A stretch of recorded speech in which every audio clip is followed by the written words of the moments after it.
Yakobo, mtumwa wa Mungu na wa Bwana Yesu Kristo, kwa kabila 12 waliotawanyika, salamu. Ndugu zangu, hesabuni ya kuwa ni furaha tupu mkiangukia katika majaribu mbalimbali, mkifahamu ya kuwa kujaribiwa kwa imani yenu huleta saburi. Saburi na iwe na kazi kamilifu, mpate kuwa wakamilifu na watimilifu, bila kupungukiwa na neno.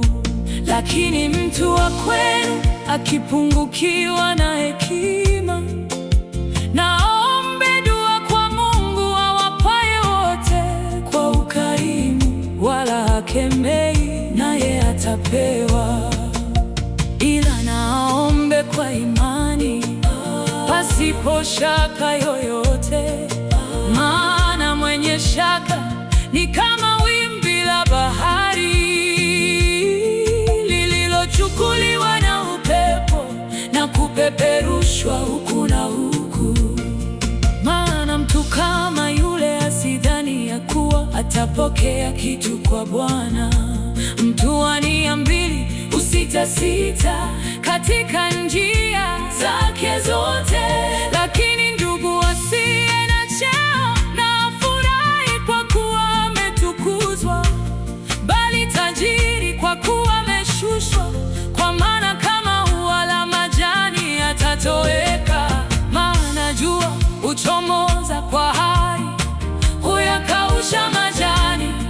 Ua lake huanguka, uzuri wa umbo lake hupotea. Vivyo hivyo naye tajiri atanyauka katika njia zake.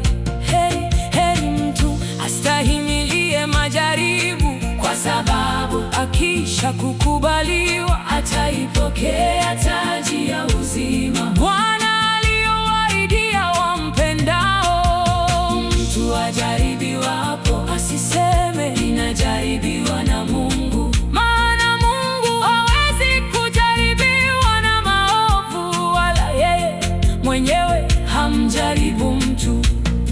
Lakini kila mmoja hujaribiwa na tamaa yake mwenyewe, huku akivutwa na kudanganywa. Halafu ile tamaa ikisha kuchukua mimba huzaa dhambi, na ile dhambi ikisha kukomaa huzaa mauti. Ndugu zangu wapenzi, msidanganyike. Kila kutoa kuliko kwema na kila kitolewacho kilicho kamili hutoka juu, hushuka kwa Baba wa mianga. Kwake hakuna kubadilika, wala kivuli cha kugeuka geuka. Kwa kupenda kwake mwenyewe alituzaa sisi kwa neno la kweli, tuwe kama limbuko la viumbe vyake. Hayo mnajua, ndugu zangu wapenzi. Basi kila mtu na awe mwepesi wa kusikia, bali si mwepesi wa kusema wala kukasirika. Kwa maana hasira ya mwanadamu haitendi haki ya Mungu. Kwa hiyo wekeni mbali uchafu wote na ubaya uzidio, na kupokea kwa upole neno lile lililopandwa ndani, liwezalo kuziokoa roho zenu. Lakini iweni watendaji wa neno, wala si wasikiaji tu, hali mkijidanganya nafsi zenu. Kwa sababu mtu akiwa ni msikiaji wa neno tu, wala si mtendaji, mtu huyo ni kama mtu anayejiangalia uso wake katika kioo. Maana hujiangalia kisha wenda zake, mara kasahau jinsi alivyo. Lakini aliyeitazama sheria kamilifu iliyo ya uhuru na kukaa humo, asiwe msikiaji msahaulifu, bali mtendaji wa kazi, huyo atakuwa heri Mtu akidhani ya kuwa anayo dini